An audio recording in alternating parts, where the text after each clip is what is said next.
Hola, ¿qué tal? En este microsaber vamos a desarrollar el concepto de prueba de hipótesis para una muestra. Hasta ahora con los intervalos de confianza, lo único que hemos hecho es crear un conjunto de valores en el que se espera se presente el parámetro de la población. Ahora lo que vamos es a tratar de construir un procedimiento para probar la validez de un enunciado relativo a un parámetro de la población. Entonces, empecemos definiendo qué es una hipótesis. Una hipótesis es una afirmación relativa a un parámetro de la población y debe ser verificable. La esencia para hablar de hipótesis es que se puedan verificar. Como lo hemos visto, no es posible medir o entrevistar a todos los elementos de una población. Por tal motivo, recurrimos a una muestra. Lo que nosotros vamos a hacer ahora es poner a prueba un enunciado o una declaración con respecto a un parámetro de una población con base en una evidencia que tomemos de la muestra. ¿Qué es la prueba de hipótesis? La prueba de hipótesis comienza con una afirmación o una suposición sobre un parámetro de una población. Para el caso de nosotros, no estamos trabajando y no con medias y con proporciones. Para probar la validez de la afirmación, se selecciona una muestra de la población, se calcula el estadístico de la muestra y, con base en ciertas reglas de decisión, se acepta o rechaza la hipótesis planteada. Entonces, prueba de hipótesis será un procedimiento basado en evidencia de la muestra y la teoría de probabilidad para determinar si la hipótesis es una afirmación razonable. La prueba de hipótesis, como lo emplean los especialistas en estadística, no prueba que algo es verdadero de la forma como un matemático demuestra un enunciado. Debido a que se trabaja con una muestra, simplemente se dirá si la muestra presenta suficiente evidencia para aceptar o para rechazar la hipótesis.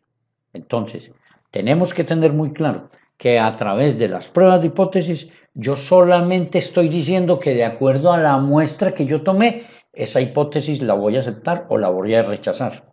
La acepto si es verdadera y la rechazo si es falsa, pero solamente con base en lo que me dice la muestra con la que estoy trabajando. Los 5 pasos son los siguientes. Se establecen las hipótesis nula y alternativa. Se selecciona un nivel de significancia. Se identifica el estadístico de la prueba. Se formula una regla para tomar decisiones. Se toma una muestra y se llega a una decisión. Esas decisiones serán: no se rechaza la hipótesis nula o se rechaza la hipótesis nula. Entonces, vamos a desarrollar cada uno de estos 5 pasos para que los tengamos claros. Primero, se establece la hipótesis nula y la hipótesis alternativa. En términos generales, la hipótesis nula se formula para poder realizar una prueba. O se rechaza o no se rechaza la hipótesis nula. Eso es lo que tenemos que tener claro. La hipótesis nula es una afirmación per se, es lo que se da, es lo que está establecido, es lo que la comunidad ya ha aceptado. Decir que una bolsa de cemento tiene 25 kilos, pues eso es lo que está establecido. Luego esa es la hipótesis nula, es lo que ya se da, lo que ya tenemos que aceptar. Podemos decir entonces que la hipótesis nula es un enunciado relativo al valor de un parámetro poblacional que se formula con el fin de probar evidencia numérica. Siempre será considerada válida, verdadera. Por eso, en la hipótesis nula es que siempre va a aparecer el signo igual. La hipótesis alternativa describe lo que se concluirá si se rechaza la hipótesis nula. También se le conoce como hipótesis de investigación.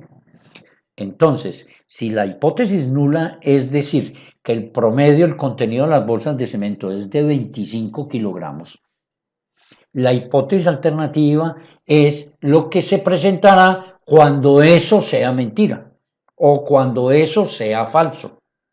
Si el contenido de las bolsas de cemento no es 25 kilogramos, entonces, ¿qué puede suceder? Puede suceder que tenga más de 25 o puede suceder que tenga menos de 25 kilogramos. Entonces, la hipótesis alternativa es un enunciado que se acepta si los datos de la muestra ofrecen suficiente evidencia para rechazar la hipótesis nula. Ejemplo, un artículo reciente indicó que el tiempo de uso medio de los aviones comerciales estadounidenses es de 15 años.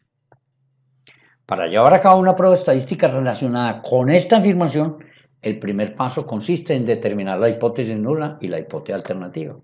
¿La información cuál es? Que en promedio la duración de los aviones es 15 años. Entonces, la hipótesis nula representa el estado actual, ¿sí? Lo que se está estableciendo hasta ahora. Luego, el artículo que dice que la media es 15, nosotros vamos a probar si eso es verdad o eso es mentira. Entonces, la hipótesis nula es que la media sea 15. Entonces, la hipótesis alternativa se refiere al hecho en el que la afirmación no es verdadera. O sea, que la hipótesis alternativa es que la media sea diferente de 15. Es necesario recordar que, sin importar la manera de plantear el problema, la hipótesis nula siempre incluirá el signo igual, porque es la que per se se está aceptando, es la que nosotros consideramos que es el punto de partida. Entonces, nunca va a aparecer una hipótesis alternativa con un signo igual. Lo otro, que es muy importante, siempre van a aparecer los parámetros mu y pi dentro de las hipótesis. Nunca va a aparecer x media o nunca va a aparecer p minúscula dentro del planteamiento de las hipótesis, porque esos son estadísticos. Y las hipótesis se plantean es con respecto a los parámetros. Siguiente paso, se selecciona un nivel de significancia. Ustedes saben, cuando hicimos intervalos, lo que está dentro del intervalo es el nivel de confianza y se designa 1 menos alfa. Lo que está fuera del intervalo será el nivel de significancia y será alfa. Entonces, el nivel de significancia simplemente lo va a dar el investigador y es la probabilidad que existe de rechazar la hipótesis nula cuando es verdadera, porque yo la afirmación la hago con un nivel de confianza. 95% de confianza. Quiere decir que hay un 5% por fuera en el que puede que la hipótesis se cumpla, pero yo no estoy seguro para afirmarla. Entonces, por eso se dice que es la probabilidad de rechazar la hipótesis nula cuando es verdadera. También se le llama nivel de riesgo, ¿sí? Puesto que se trata del riesgo que se tiene al rechazar la hipótesis cuando es verdadera. El nivel de significancia se expresa con la letra griega alfa, y ya saben que es el complemento del nivel de confianza, que es 1 menos alfa. Miremos la siguiente tabla para que hagamos un análisis de las posibles equivocaciones. La hipótesis nula puede ser verdadera o puede ser falsa. Y esa hipótesis nula, cuando yo estoy haciendo prueba de hipótesis, la puedo aceptar o la puedo rechazar. Entonces, en esas condiciones, lo correcto que es, lo correcto es aceptar la hipótesis verdadera o rechazar la hipótesis falsa. Eso es lo correcto. Cualquiera de las otras dos condiciones, ahí me estoy equivocando. O sea, si yo rechazo una hipótesis verdadera, eso se conoce con el nombre de error tipo 1 y es alfa.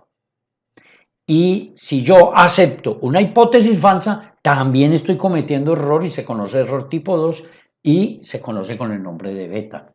Por ejemplo, resulta que para el examen de mañana usted no ha podido estudiar porque está enfermo. Entonces me manda un correo diciéndome, profesor, no puedo presentar el examen porque estaba enfermo. Y yo le digo enseguida, no señor, yo no acepto esa excusa. Eso es un cuento que usted me está echando. Y rechazo esa posibilidad y usted tiene que venir como sea a presentarlo. ¿Sí? Ese es un error tipo 1. Me equivoco porque usted está enfermo. Entonces yo cometo una equivocación al no aceptar su excusa.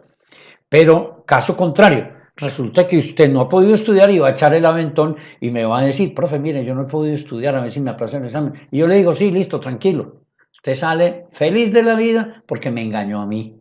Entonces, fue un error mío haberle aceptado a usted eso. Ahí estoy cometiendo un error y es aceptar algo que es falso. Eso es lo que se llama el error tipo 2. Ahora, este error tipo 2 también se conoce como el error del consumidor. Se conoce como el error del consumidor porque cuando usted va y compra un electrodoméstico y se lo lleva por las carreras, se lo lleva sin probarlo, es porque usted considera, está aceptando que ese electrodoméstico está bueno. se lo llevó sin probarlo, se fue para su casa, lo prendió, lo ensayó y resulta que el electrodoméstico no funciona. ¿Quién cometió el error? Usted, que es el consumidor, porque no esperó a que le probaran eso. Lo aceptó como bueno cuando era falso. El error tipo 1 es el rechazo de la hipótesis nula cuando esta es verdadera. También es conocido como alfa o nivel de significancia. Y el error tipo 2 es aceptar la hipótesis nula cuando es falsa y se conoce como beta. Si tuviéramos un nivel de confianza del 95%, el nivel de significancia sería del 5%. Si tuviéramos uno de 90%, el nivel de significancia sería del 10%. Ya hicimos la selección del nivel de significancia y dijimos que generalmente lo da el ejercicio. En caso de que ese nivel de significancia no sea explícito, asumamos que se va a trabajar con el 95% de confianza, luego el nivel de significancia será 5% o 0,05. Tercer paso, se identifica el estadístico de prueba. El estadístico de prueba es el valor establecido a partir de la información de la muestra para determinar si se rechaza la hipótesis nula o no. ¿Sí? Es el estadístico, lo hago a partir de la información de la muestra y me va a servir para yo determinar si rechazo o no la hipótesis nula. Para el caso que nosotros tenemos de la media, podemos tener dos posibles estadísticos de prueba. Si sigma es conocido o el tamaño de la muestra es grande, entonces el estadístico será z y se calcula como x media menos mu sobre sigma sobre raíz de n. Ahora, si sigma es desconocido y el tamaño de la muestra es pequeño y, ojo, se tiene indicios de que la población no tiene sesgo, o sea, creemos que se distribuye como una forma normal, entonces el estadístico de prueba será t y se calcula x media menos mu dividido s sobre raíz de n. Y se utiliza s porque no conozco la desviación estándar de la población. El estadístico T se maneja con la tabla T, que fue la que trabajamos con los intervalos de confianza. Y siempre el parámetro de la tabla T son los grados de libertad, n-1. Ahora, si estoy hablando de proporción, el estadístico de prueba será z, pero siempre que se cumpla que n por pi y n por 1 menos pi sean mayores que 5. Si no se cumple eso, yo no puedo decir que lo voy a ajustar a la distribución normal. Y si no lo puedo ajustar a la distribución normal, no puedo trabajar con z. Entonces, tenemos que tener eso muy claro. Entonces, el estadístico de prueba será p menos pi dividido por la raíz cuadrada de pi por 1 menos pi sobre n. Hay que prestar mucha atención a la información que nos da la muestra.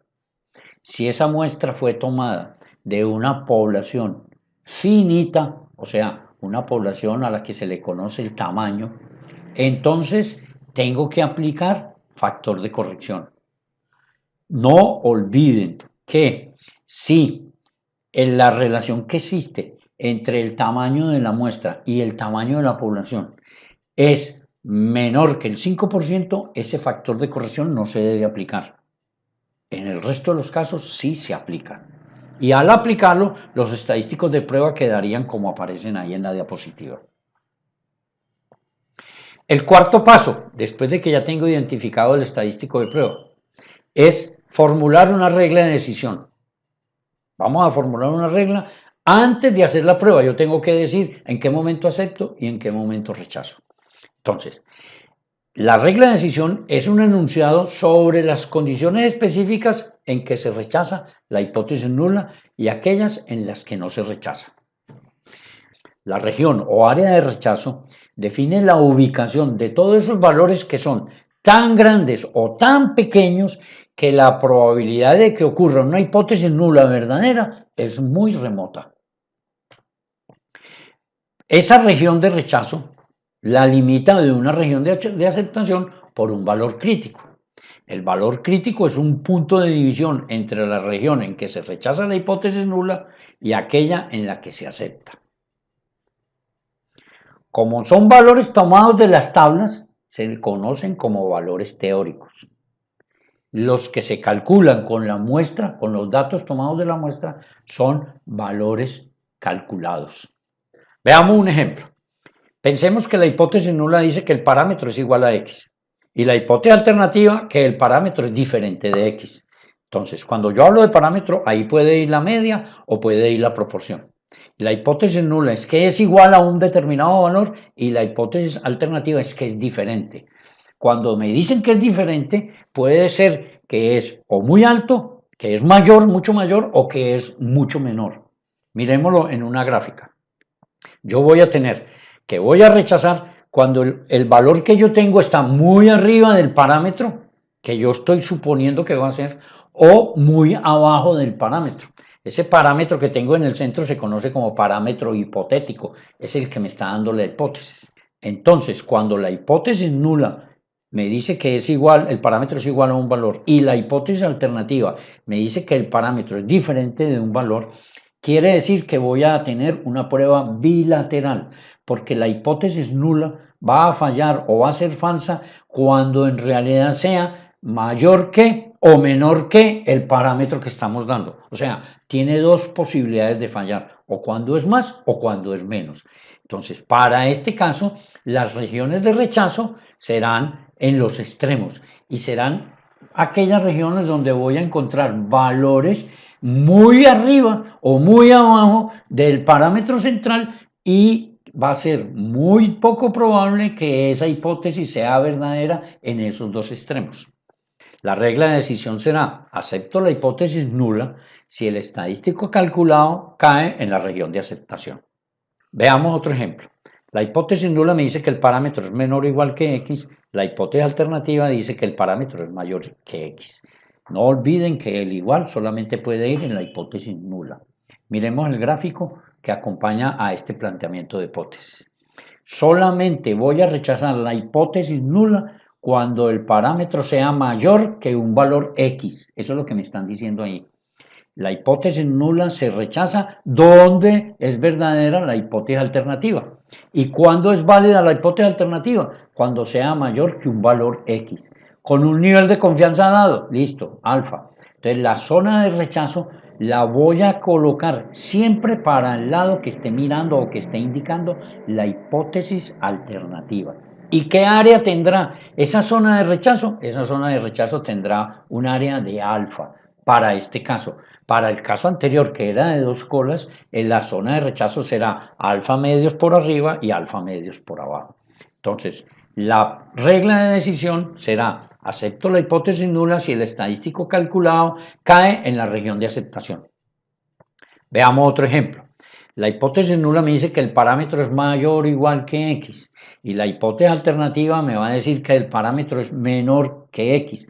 Entonces, observen, el igual siempre va a ir en la hipótesis nula. Y aquí, ¿dónde rechazo la hipótesis nula? Cuando se cumpla la hipótesis alternativa. Y la hipótesis alternativa dice que se cumple cuando sea menor que x. Y ese menor que x me está diciendo que el área de rechazo está al lado izquierdo. Miremos la gráfica. Entonces, voy a rechazar la hipótesis nula cuando el parámetro sea menor que un valor x cualquiera. Quiere decir que la zona de rechazo estará a la izquierda porque son los menores que x. ¿Cuánto mide esa zona de rechazo? Mide lo que me diga el nivel de significancia, que es alfa. La regla de decisión será: acepto la hipótesis nula si el estadístico calculado cae en la región de aceptación. Sigamos con el paso quinto. Se toma una muestra, se llega a una decisión. El quinto y último paso en la prueba de hipótesis consiste en contrastar, en comparar el estadístico de prueba con el valor crítico que establecimos. Y de acuerdo con la regla de decisión, se rechaza o no la hipótesis nula. Toda decisión que nosotros tomemos la tenemos que llevar al contexto del ejercicio que estamos trabajando. Con esto queda expuesto todo lo que tiene que ver con la prueba de hipótesis en una muestra. Este es el procedimiento a seguir. Más adelante vamos a hacer unos ejemplos para que lo tengamos y lo repasemos.